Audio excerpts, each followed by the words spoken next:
Today we are very pleased to have Sidney Shapiro with us. He is one of the rare foreigners to be granted Chinese citizenship. He has lived through China's civil war and witnessed its economic revolution. Mr. Shapiro, how did you end up in China? It's a very long story. I came during World War II as part of a specialized training program in the U.S. Army. And I was assigned to study Chinese because they were training people in the armed forces, Army, Navy, Marines, on the possibility that they would have to be sent to foreign countries to go with the American expeditionary forces. And so I was put into the Chinese program. And I became so fascinated by the language and the culture that when the war was over, I didn't want to go back to being a young lawyer in New York City, which I had been. And I just wanted to learn more about the history and the culture. And so I got on a freighter and traveled through the Panama Canal and arrived in Shanghai in 1947. Okay, so when you first arrived in Shanghai, how did you feel about the city? Well, I was amazed. I'd never seen anything like it. It was dirty and noisy and crowded and corrupt and economically collapsing, but wonderful people.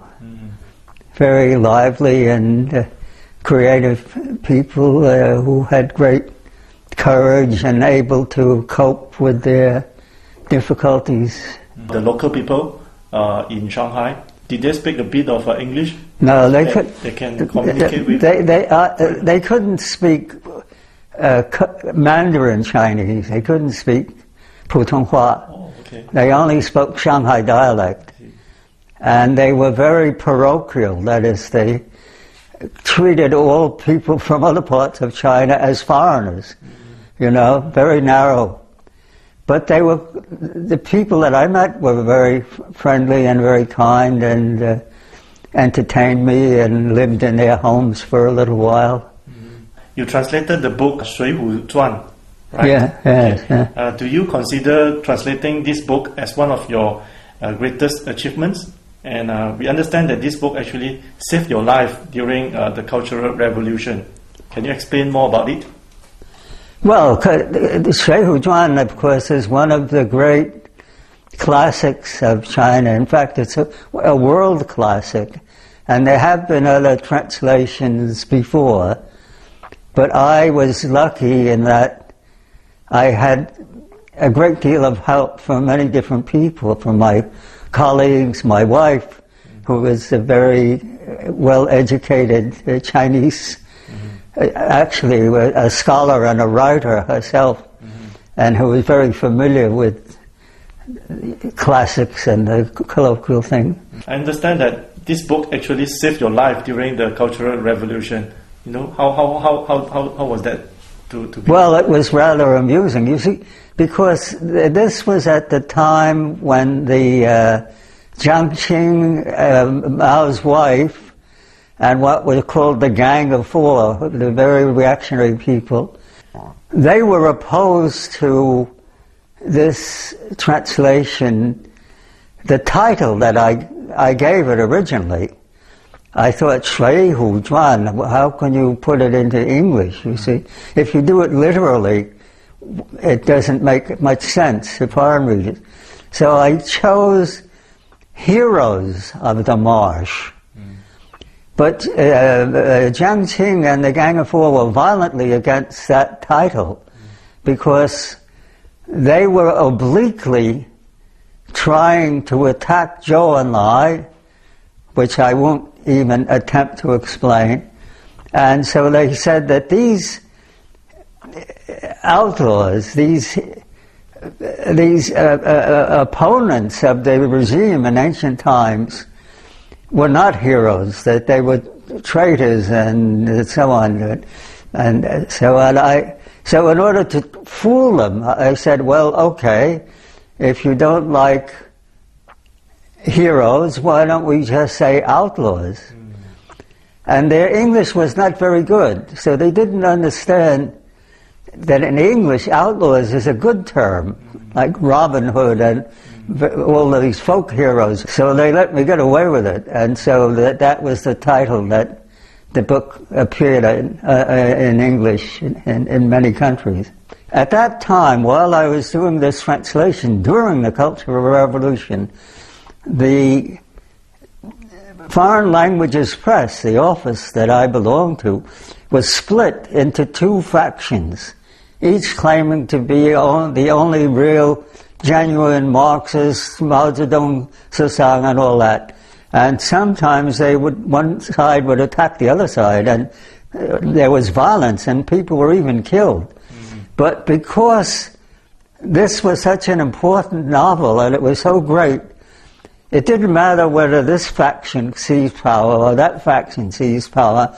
They both wanted to take credit for this translation having been made under their leadership, you see. So they left me alone. I see. In that way, in a sense, it saved me from maybe a lot of trouble. Yeah. Can you tell us your deep relationship with the Communist Party? Do you feel like you had been, a propaganda tool of the Communist Party at any point of your life? Well, I am not a communist. I'm not a member of the Communist Party in America, and I never joined the Communist Party in China. But I have great admiration for the Chinese Communist Party and great respect for them. And in general, I support of their principles and their policies in general. But of course, I'm also critical on some issues and some matters. You are, a Chinese citizen at the moment, right? Yes. And do you feel more an American or Chinese now? How do you describe your trip back to America? Being a Chinese citizen. Well, I'm often asked that question, you see, and I feel that I'm lucky because I can enjoy the best of both cultures and both societies. Why should I have to choose between delicious Chinese food and good steak and lamb chops and so on? Of course, I'm joking. So I want to absorb and enjoy and take the benefits out of best. So there's in my mind, there's no conflict. So do you still feel at home in when you travel back to America? Usually, I feel at home for about 2 or 3 weeks. I see. And then I get bored because I'm not interested in things that used to interest me before, local things, local elections and ball games and who has a new car and who has a better automobile and so on, So it's not part of me anymore. So I'm happy to see friends, and of course America is very beautiful, lovely scenery, and many cultural things that I like. But as I say, after about 2 or 3 weeks, I get bored and I just come back, though I have no time limit on my visits abroad.